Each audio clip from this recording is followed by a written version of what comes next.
안녕하세요. 축구 전문 기자 한준입니다.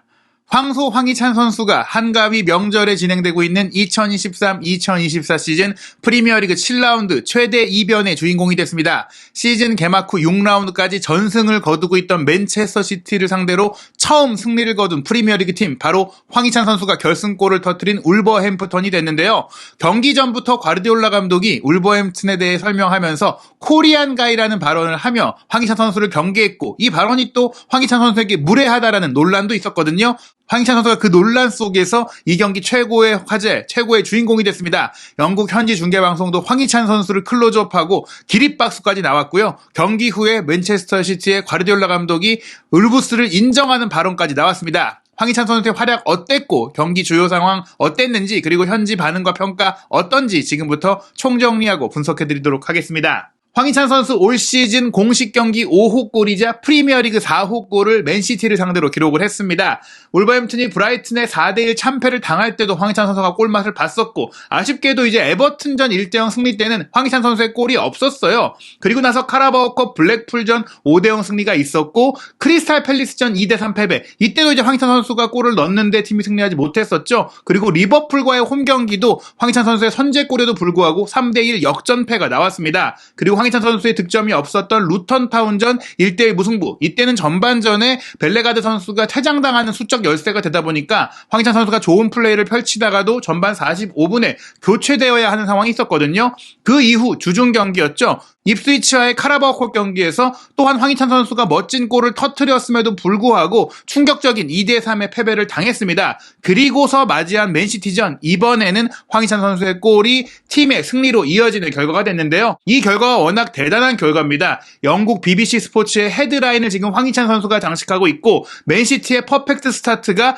울브스전 충격적인 패배로 끝났다라는 이제 또 다른 기사까지 나올 정도로 조명되고 있거든요. 보시다시피 맨시티가 올 시즌 리그 6전 전승을 달리고 있었습니다. 지난 시즌 우승팀으로서 또 한 번 리그 우승이 유력하다는 관측이 있었는데, 뉴캐슬 유나이티드와의 카라바오컵 경기 대대적인 로테이션이 있었다고 하더라도 0대1로 졌고, 그 경기에 이어 울버햄튼전까지 2대1로 지면서 연속 패배를 당하게 됐어요. 그 전에는 노팅엄 포레스트전에 퇴장 선수가 있음에도 불구하고 2대0으로 이겼고, 츠르베나 츠베즈다와의 챔피언스리그 첫 경기도 3대1 대승이었고, 최근 돌풍의 팀인 웨스트햄을 상대로도 원정 가서 3대1로 이겼고, 풀럼전 5대1 승리 등 지금 맨시티가 압도적인 초반 행보를 보이고 있었는데, 그 맨시티가 정예 전력으로 나섰음에도 울버햄튼이 승리했고, 그 주역이 황희찬 선수인 것입니다. 그리고 가장 크게 화제가 되는 게 바로 이 인터뷰인데요. 과르디올라 감독이 울버햄튼전 사전 기자회견에서 페드로 네토의 최근 활약도 주목을 했고, 또 브라질 대표 공격수인 마테우스 쿠냐도 언급하면서 여기에 코리안 가이도 굉장히 잘하고 있다라는 얘기를 했는데,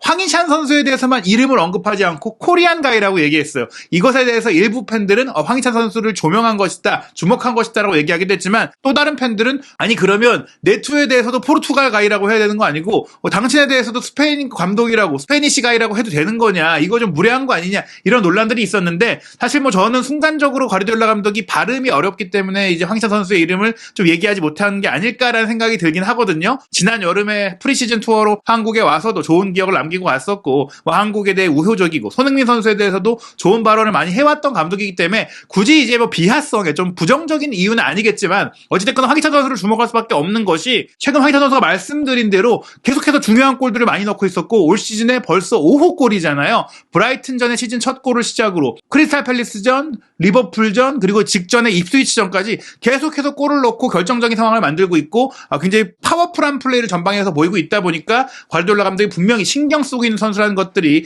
드러났을 수밖에 없는데요. 그러나 이 발언의 논란 때문인지 이제 프리미어리그 공식 중계에서 선수들이 양 팀에서 입장할 때 황희찬 선수를 딱 비춰주고 끝까지 따라가면서, 황희찬 선수가 이번 경기에 좀 이제 관전 포인트처럼 경기 내내 이뤄졌고요. 실제로 또 황희찬 선수의 결승골이 터진 이후 그 골을 끝까지 울브스가 지켜낼 수 있을까에 대해서 조마조마한 후반 추가 시간이 진행됐고, 그러다 보니까 경기 막판에 교체가 돼서 벤치에서 지켜보던 황희찬 선수를 경기 종료 직전에 또 현지 중계방송도 잡아줬어요. 그리고 종료 휘슬이 울리자 코칭 스태프와 함께 기뻐하는 모습도 보여주고, 그리고 나서 또 이제 경기 끝나고 나서 그라운드에 올라와서 팬들에게 인사하고 동료들과 축하하는 모습까지도 황희찬 선수가 완전히 이 경기 주인공처럼 클로즈업이 됐고요. 그와 이제 대조적으로 황희찬 선수의 축하 장면 직후에 관중석에서 경기를 지켜보다가 떠나는, 실망스럽게 뒤돌아서는 과르디올라 감독의 모습까지 대비하면서 코리안 한가위가 과르디올라 감독을 무너뜨렸다. 뭐 이런 얘기들이 지금 나오고 있는 것입니다. 사실 과르디올라 감독이 이날 경기 벤치에서 지휘하지는 못했어요. 이제 감독들도 경고를 받게 돼 있고 하필 직전 경기에 두 번째 경고를 받아서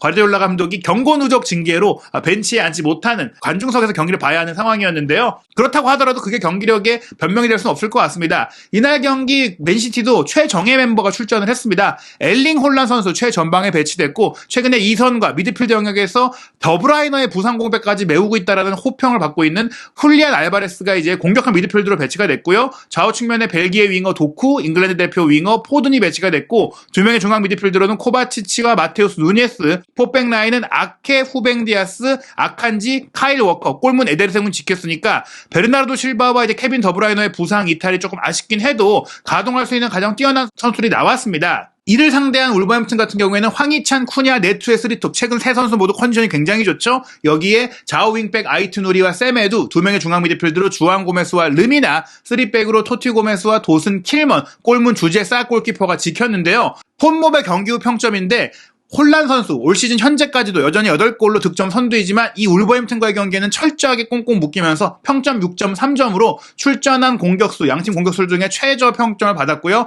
황희찬 선수가 결승골의 주인공으로서 평점 8.1점, 경고 한 장을 안고 있음에도 경기 최우수 선수로 선정이 됐습니다. 물론 주제 싹 골키퍼도 폭풍 선방을 펼치면서 8.1점으로 황희찬 선수와 같은 점수를 받았고 일부 다른 매체는 주제 싹 골키퍼를 MOM으로 꼽은 것도 있지만 황희찬 선수가 이 폼몹 기준에서는 최고의 선수로 꼽혔고요. 이날 경기 세부 기록을 보시면은 울버햄튼이 분명히 기대 득점에서 0.44골로 0.87골 한 골을 확실히 넣을 만한 팀으로서는 이제 맨시티였다라고 볼 수 있는 경기 내용은 있었어요. 볼 점유율도 68%로 맨시티가 가져갔고 슈팅 숫자가 23대3 그런데 맨시티는 한 골밖에 넣지 못했고 울버햄튼이 두 골을 넣었잖아요. 유효 슈팅이 8대1 아니 울브스가 유효 슈팅이 한 개밖에 없는데 어떻게 두 골을 넣었느냐 이 부분에 대해서 저희가 이제 경기 주요 장면을 통해서 보여드릴 텐데 이제 울버햄튼 같은 경우에는 6탄 방어로 이 23개의 슈팅을 막았죠. 슈팅 블로킹이 10개였고 주제사 골키퍼의 선방만 7개였습니다. 그런데 주목할 것은 맨시티가 이렇게 많은 기회를 만들었음에도 불구하고 빅찬스는 하나도 없었다. 결국엔 울브스가 단단한 수비도 보여줬고 또 황희찬 선수가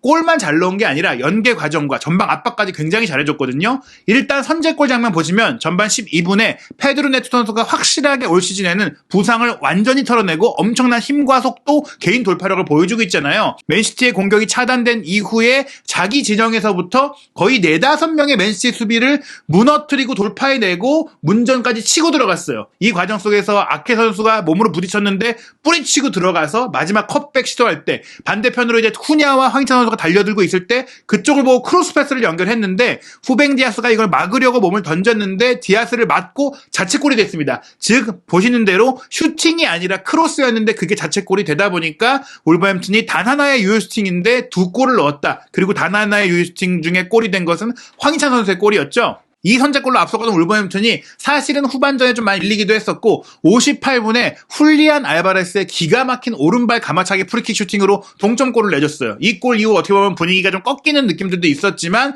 황희찬 선수의 미친 활약을 통해서 아슬아슬한 경기 울버햄튼이 가져갈 수 있게 됐습니다. 황희찬 선수의 경기 주요 기록 살펴보면은 86분 동안 뛰었거든요. 결정적인 이 결승골을 넣었고요. 또 3차례 슈팅을 했는데 이 슈팅이 모두 이제 빗나가지 않았어요. 슈팅 정확도 100%가 나온 거죠. 2차례의 슈팅이 수비의 블로킹에 막히긴 했지만 방향은 골대를 향하고 있었고요. 그리고 공격수임에도 불구하고 패스 성공률이 73%로 굉장히 안정적으로 공을 연결했다. 또 하나 주목할 부분은 드리블 성공률도 100%였다는 것입니다. 4차례의 드리블 돌파 시도를 모두 성공시켰고요. 힘과 힘으로 부딪혔던 공을 두고 벌어졌던 지상 볼 경합에서도 8번 중에 5번 승리하면서 63%의 성공률을 보였습니다. 보통 이런 경합 성공률은 수비수가 더 유리하기 마련인데 이런 경합까지도 이겨냈고 파울도 한 차례 당했고 가로채기도 하나 기록하는 등 전방위적인 활약을 펼쳤다고 볼 수가 있겠는데요. 굉장히 거칠고 격렬한 경기였습니다. 황희찬 선수 전반 25분에 이날 굉장히 적극적으로 전방 압박을 하다 보니까 상대 수비 라인에 대해서 좀 거친 파울을 하는 모습들도 있었거든요. 아칸지 선수가 공을 병합한 상태에서 황희찬 선수의 발이 조금 높았고 아칸지의 다리를 가격한 상황이 되면서 일찌감치 경고를 받기도 했었는데 경고 한 장을 갖고 서도 이 압박의 강도를 유지하면서 안정적으로 경기를 운영했던 황희찬 선수였고요. 또 본인의 탈압박 능력과 돌파 능력이 대단했습니다. 전반 37분 같은 경우에는 수비 라인에서 넘겨준 공을 뒤돌아서 봤는데 맨시티 선수 2명이 압박하고 있을 때 그 사이를 멋진 터닝 동작으로 공격적으로 유연하게 빠져나오면서 돌파를 시도했고 하프라인 넘어서 진격하는 과정 속에 맨시티 진영으로 들어가기 전에 코바치치의 거친 태클에 걸려서 넘어지는 장면, 파울을 얻어내는 장면이 있었습니다. 그리고 전반 추가 시간에 황희찬 선수 결정적인 슈팅이 한번 있었는데요. 역습 상황에서 마테우스 쿠냐의 패스를 받아서 문전 왼쪽을 엄청난 속도로 치고 들어가면서 속도로 이 아칸지를 제쳐내고 한번 접고 이제 슈팅을 가져갔는데 접는 상태에서 아칸지가 속지 않았어요. 그러다 보니까 아칸지에게 슈팅이 막히긴 했지만 어찌됐거나 맨시티 수비라인을 흔들어 놓는 역할들을 계속해서 보여줬다. 47분 같은 경우에는 강한 전방 압박을 두 차례 연달아 시도하면서 아칸지의 볼, 아케의 볼, 코바치치의 볼을 계속해서 빼앗아내기 위해서 압박하고 괴롭히고 상대의 후방 빌드업이 정상적으로 가동되지 못하게 또 전술적인 역할도 해줬고요. 그러한 가운데 이제 66분에 황희찬 선수가 결승골을 넣었는데 오른쪽 윙백인 세메두의 크로스 패스를 아칸지가 헤더로 잘라냈어요. 잘라내고 흐른 공을 황희찬 선수가 달려 들어와서 슈팅을 가져갔는데 이게 1차적으로 이제 수비의 6탄 방어에 막혔거든요.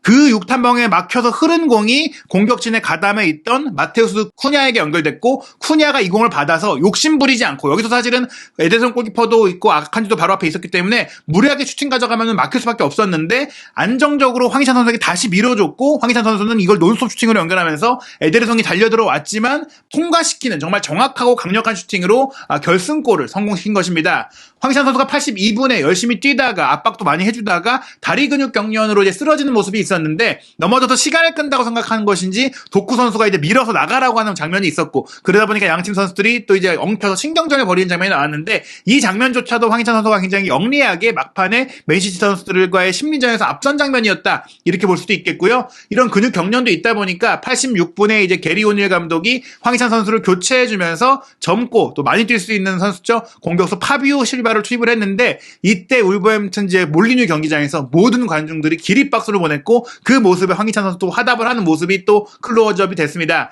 그리고 말씀드린 대로 경기 종료 직전에 이제 황희찬 선수가 경기가 끝나기를 조마조마치 기다리는 모습, 또 과르디올라 감독이 실망한 채 떠나는 모습이 대비적으로 이제 크게 클로즈업이 되면서 이날 경기 주인공, 이날 경기 승리자는 황희찬 선수였다는 것을 현지 중계도 명확하게 보여준 것이죠. 이날 경기 벤치에 앉을 수는 없었지만 또 경기 후 기자회견은 과르디올라 감독이 임했는데요. 울브스에 축하를 보낸다라고 말하면서 울브스가 이길 자격이 있었다라고 패배를 인정했습니다. 우리도 기회가 있긴 했지만 그 기회를 골로 연결하는 데 문제가 있었고 또 전환 과정에서도 문제가 있었다. 울브스가 플레이를 아주 잘했기 때문에 이긴 것이다라고 하면서 뭐 판정 탓을 한다거나 뭐 시간 끌기라거나 다른 부분들 뭐 안티풋볼 이런 요인이 없었다. 정상적인 경기였고 우리가 진 게 맞다라고 했습니다. 그러면서 상대가 더 빠르고 더 민첩했다. 우리는 이 결과를 받아들일 수밖에 없다. 결국에는 이 속도감에 있어서 가장 큰 활약을 한 선수가 황희찬 선수였기 때문에 역시나 구체적으로 이름을 언급하진 않았지만 코리안 가이 황희찬의 속도감 있는 축구에 우리가 당했다라고 얘기한 것이죠. 다만 맨시티가 지금 현재 베르나르도 실바도 부상 중인데 곧 돌아올 것이다라고 과르디올라 감독이 말했고 존 스톤스도 이제 부상 중인데 곧 돌아올 것이다. 많은 선수들이 이제 챔피언스리그 일정도 하기 때문에 그때 좀 돌아오지 않겠느냐라고 얘기를 했습니다. 카라바오컵 탈락에 이어 또 한 번 이제 패배가 됐기 때문에 2연패를 당한 거잖아요. 다만 이제 과르디올라 감독은 서로 다른 대회다라고 말했어요. 그리고 이제 카라바오컵 경기 때는 뉴캐슬이 우리보다 훨씬 더 잘했었다. 뭐 이렇게 얘기를 하면서 이 2연패에 대해서 변명하지 않는 모습을 보였는데요. 어찌됐거나 황희찬 선수가 이 코리안 가이로서 명확하게 또 과르디올라 감독의 뇌리에 강한 인상을 남긴 것 같고 리버풀전, 뭐 맨시티전 이렇게 큰 팀을 상대로 골을 넣고 있기 때문에 황희찬 선수의 주가와 가치, 뭐 세간의 관심이 더 커질 것 같고 어떻게 보면 또 황희찬 선수를 원하는 또 빅클럽도 많이 늘어나지 않을까 생각이 되는 그런 활약이라고 볼 수 있겠습니다. 올 시즌 벌써 공식 경기 5골이기 때문에 울브스 입단 후 처음으로 이제 두 자릿수 득점이 충분히 가능하고 프리미어 리그에서만 두 자릿수 득점도 가능한 시즌이 아닐까 싶습니다. 다음 경기는 10월 8일 일요일 밤 10시에 킥오프하는 에스턴 빌라와의 홈 경기인데요. 에스턴 빌라가 브라이튼을 상대로 대승을 거두면서 또 강한 면모를 보이고 있기 때문에 굉장히 주목이 될 경기라고 할 수 있겠고 또 울버햄튼 같은 경우도 버밍엄 지역을 연구를 하고 있다 보니까 지역 라이벌전이라는 점에 있어서도 더 큰 주목이 될 것 같습니다. 그리고 A매치데이 기간에 황희찬 선수가 한국에 와서 튀니지 베트남과의 경기를 치르고 10월 21일 밤 11시에 본머스와의 경기, 10월 29일 새벽 1시 30분에는 뉴캐슬과의 빅매치가 예정되어 있고요. 11월 5일 셰필드전에 이어 11월 11일에 황희찬 선수와 손흥민 선수의 맞대결이 예상되는 울브스와 토트넘의 경기가 저녁 9시 30분으로 예정되어 있습니다. 손흥민 선수도 토트넘의 캡틴으로서 맹활약을 펼치고 있는데 황희찬 선수도 울버햄튼의 주전 자리를 확실하게 꿰차면서 팀의 해결사이자 에이스로 발돋움하고 있습니다. 황희찬 선수의 활약과 프리미어리그 주요 소식들도 한준TV에서 모두 확인하시기 바랍니다.